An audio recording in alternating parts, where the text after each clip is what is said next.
Hello, welcome to my channel easy English grammar. आज आपण exclamatory assertive sentences advanced structure शिकणार आहोत. यापूर्वी exclamatory to assertive to exclamatory sentence already upload केलेलं आहे लेक्चर. त्या बेसिक कॉन्सेप्ट सगळ्या तुमच्या क्लिअर असतील. ॲडव्हान्स स्ट्रक्चरमध्ये फ्रेजेस किंवा इंटरजेक्शन्स जे असतात ते कसे रिप्लेस होतात ते आपण पाहणार आहोत.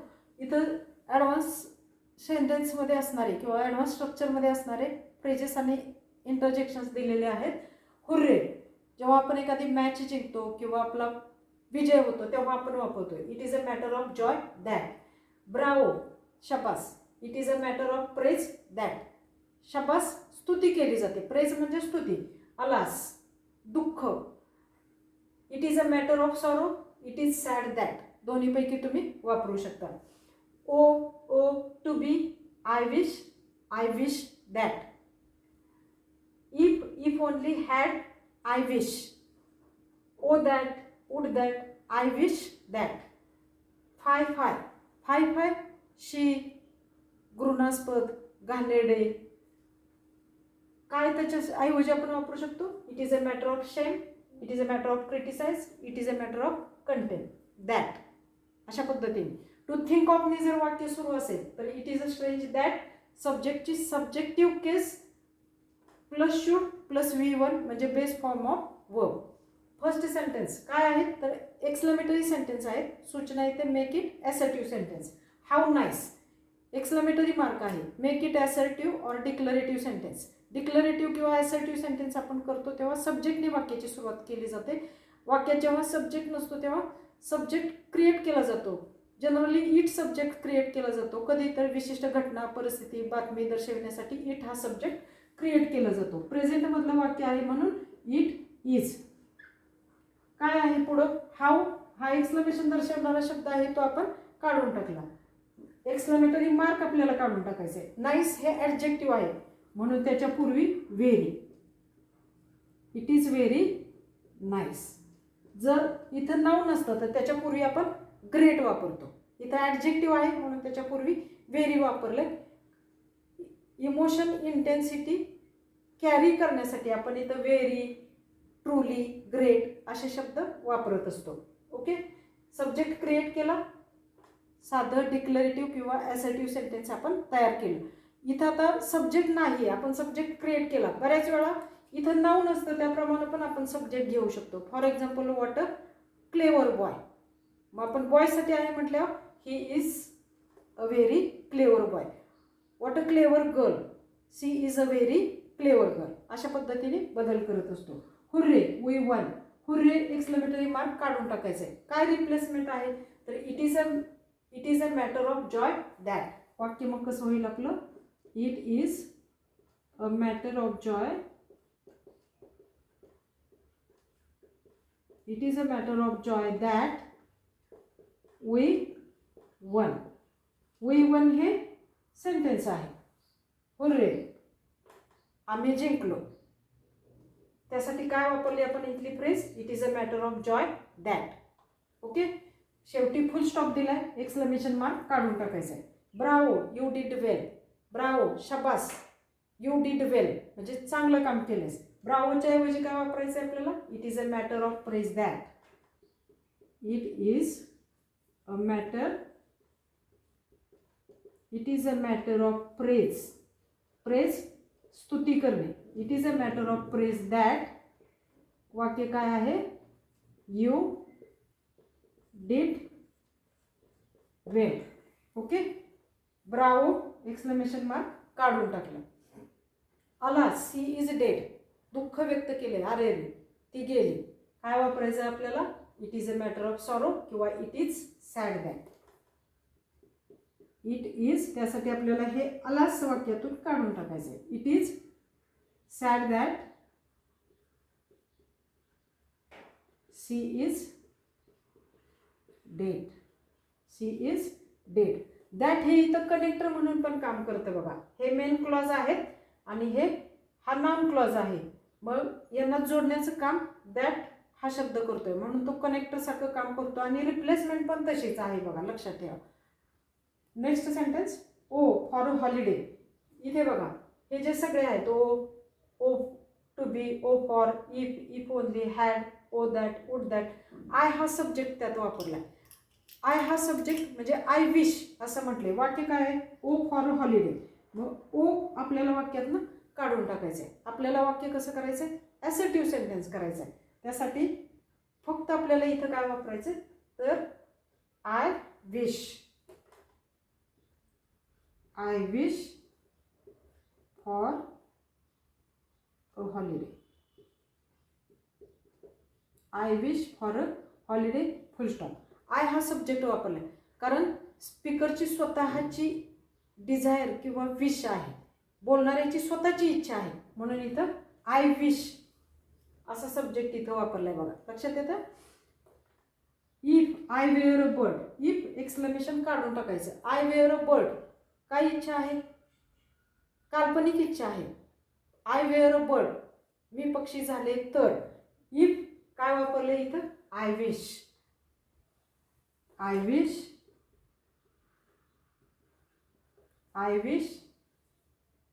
I were a bird. I were a bird. आता इथं आपल्याला शंका येते, इथं वेअर का वापरलं? पहिली गोष्ट, विश जरी प्रेझेंट टेन्समध्ये असली, म्हणजे इच्छा जरी प्रेझेंट टेन्समध्ये असेल तरी सुद्धा ती जेव्हा आपण ॲसर्टिव्ह करतो तेव्हा ती नेहमी पास्टमध्ये घ्यायची. त्याशिवाय दुसरी गोष्ट, इथं वॉज नाही वापरलं, वेअर वापरले. वेअर का वापरलं? तर ही काल्पनिक स्थिती आहे. आय वेअर अ बर्ड, मी पक्षी झाले तर, म्हणजे काल्पनिक स्थिती आहे. मग जेव्हा काल्पनिक स्थिती असते तेव्हा हा कसला मूड म्हटला जातो त्याला? तर सब्जेक्टिव्ह मूड म्हटला जातो. मग त्यावेळी किंवा काल्पनिक स्थिती असेल त्यावेळी वेअर वापरलं जातं. वॉज हे फक्त वास्तविक घटनांसाठी वापरलं जातं, हे लक्षात ठेवायचं.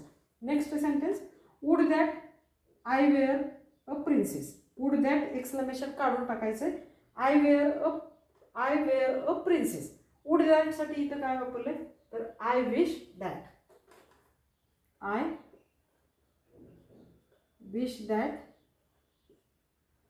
I wish that I were a princess. इथं सुद्धा वेअर वापरले बघा. काय आहे? ही सुद्धा काल्पनिक स्थिती आहे. मग जेव्हा काल्पनिक स्थिती असेल तेव्हा काय वापरायचं? वेअर वापरायचं. लक्षात आलं? असे वाक्य येतात. Make it exclamatory sentence. मग इकडं जी आपण इथं फ्रेज वापरली त्या फ्रेजसाठी आपण इंटरजेक्शन कुठलं वापरतो ते लक्षात घ्यायचं आणि बदल करायचं. It is a matter of joy that, ही जी फ्रेज आहे याच्यासाठी इथं काय आहे तर हुर्रे. मग आपलं वाक्य कसं होईल? Hurray we won, exclamatory mark. हे वाक्य बघा. It is sad that she is dead. Dead म्हणजे दुःखाची भावना आहे. मग इट इज सॅड दॅट साठी आपण काय कुठला इथं शब्द वापरणार तर alas she is dead, exclamatory mark. Sentence number 8, had I wings. वाक्याची सुरुवातच हॅडने असेल तर आपल्याला काय वापरायचं? Replacement I wish. एक्सक्लेमेटरीचं ॲसर्टिव्ह सेंटेन्स कसं होणार आपलं? I wish I had wings, full stop. Exclamatory mark काढून टाकायचे आणि फुल स्टॉप द्यायचा आहे. ॲसर्टिव्ह सेंटेन्स किंवा डिक्लेरेटिव्ह सेंटेन्स आपलं तयार झालं. हाय यू आर अ लायर किंवा फाय असेल तर it is a matter of shame, लाजिरवाणी, क्रिटिसाइज, निंदनीय, टीका करण्यासारखी, कंटेम्प्ट, तिरस्कार वाटण्यासारखी. That you are a liar म्हणजे तू खोटारडा आहेस. कसली गोष्ट आहे तर शेमफुल थिंग आहे. मग आपण वाक्य करत असताना वाक्यात काय वापरायचं? It is a matter of shame that. फायच्या ऐवजी फाय आपल्याला वाक्यातून काढून टाकायचे. वाक्याची सुरुवात आपली कशी होईल?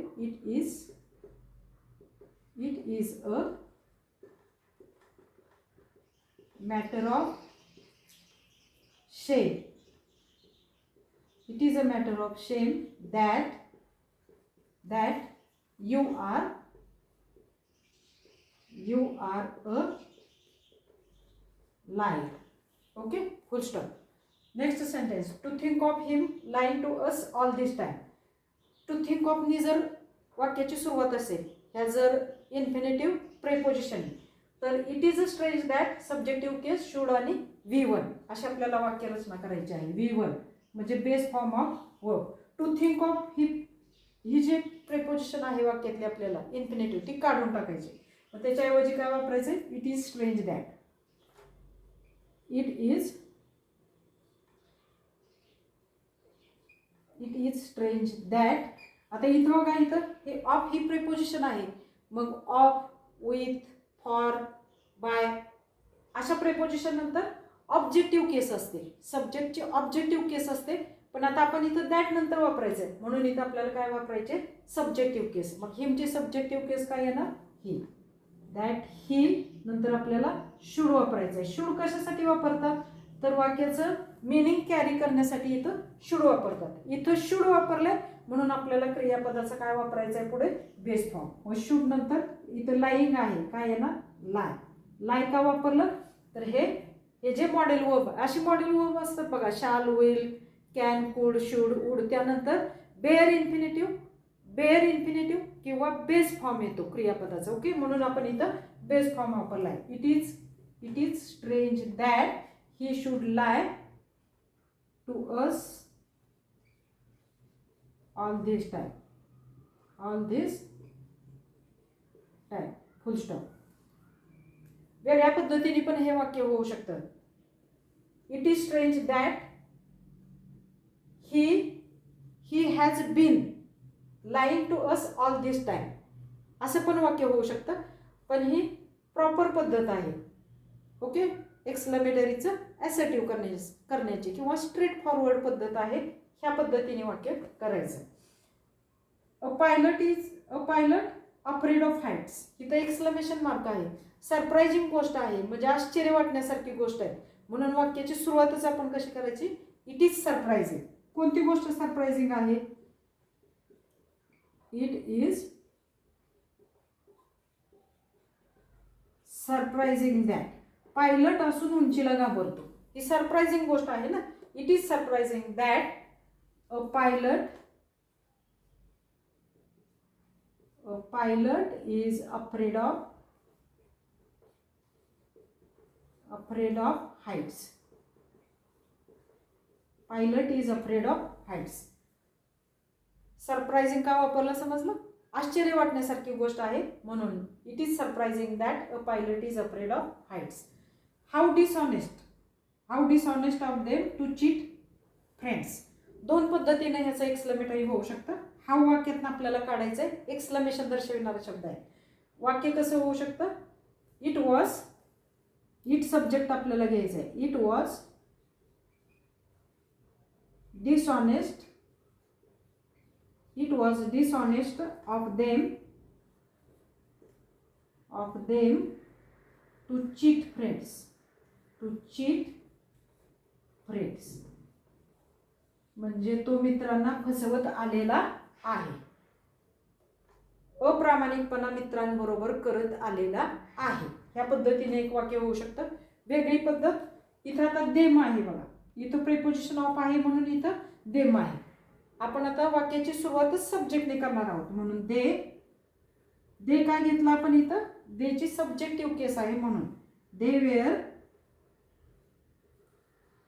डिसऑनेस्ट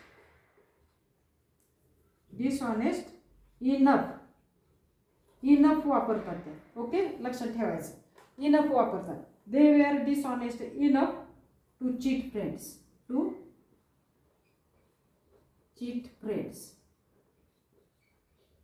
ह्या वाक्याचा अर्थ काय होतो बघा, they were dishonest enough to cheat friends. म्हणजे पूर्वी मित्रांना फसवत होता त्याबद्दल आता ते बोलत आहेत. त्यापेक्षा हे स्ट्रेट फॉरवर्ड, ग्रामॅटिकली दोन्ही वाक्य बरोबर आहेत. स्ट्रेट फॉरवर्ड हे सेंटेन्स आहे. It was dishonest of them to cheat friends. Make it, असे जर सेंटेन्स असतील ॲसर्टिव्ह किंवा डिक्लेरेटिव्ह, मेक इट एक्सक्लेमेटरी अशी सूचना येते. मग त्यावेळी फक्त आपण काय करायचं, ह्या ज्या आपण फ्रेजेस वापरले त्या फ्रेजेसच्या ऐवजी हे आपल्याला ह्या फ्रेजेस वापरायचे. फॉर एक्झाम्पल, जर it is a matter of शेम आपण इथं वापरले, तर it is a matter of शेम काढून आपल्याला त्याच्याऐवजी काय वापरायचं, इथं फाय यू आर अ लायर एक्सक्लेमेटरी मार्क. या पद्धतीनं कंप्लीट अपोजिट क्रिया करायची तुमचे एक्सक्लेमेटरी सेंटेन्स तयार होतात. ही काही इंटरजेक्शन्स आहेत. ही आल्यानंतर वाक्य कसं करायचं ते पाहणार आहोत आपण. Yippee yay expression of joy. Ew वॉक yuck yuck disgust unpleasant dislike dirty घाणेरडा किळसवाना छी थू. याइक्स फिअर सरप्राईज भीती आश्चर्य. फ्यू एक्सप्रेशन ऑफ रिलीफ हुश्य. सॉरी पण वापरला जातो कधी कधी इंटरजेक्शन म्हणून. कशासाठी तर रिग्रेट खेद व्यक्त करण्यासाठी. ओ गॉड गॉड प्रेयर विश आशीर्वाद देणे. ऑप्टिटिव्ह एक्झाम्पल्स किंवा सेंटेन्स यामध्ये येतात बघा. एक्सक्लेमेटरी शिकताना आपण ते शिकणार आहोत.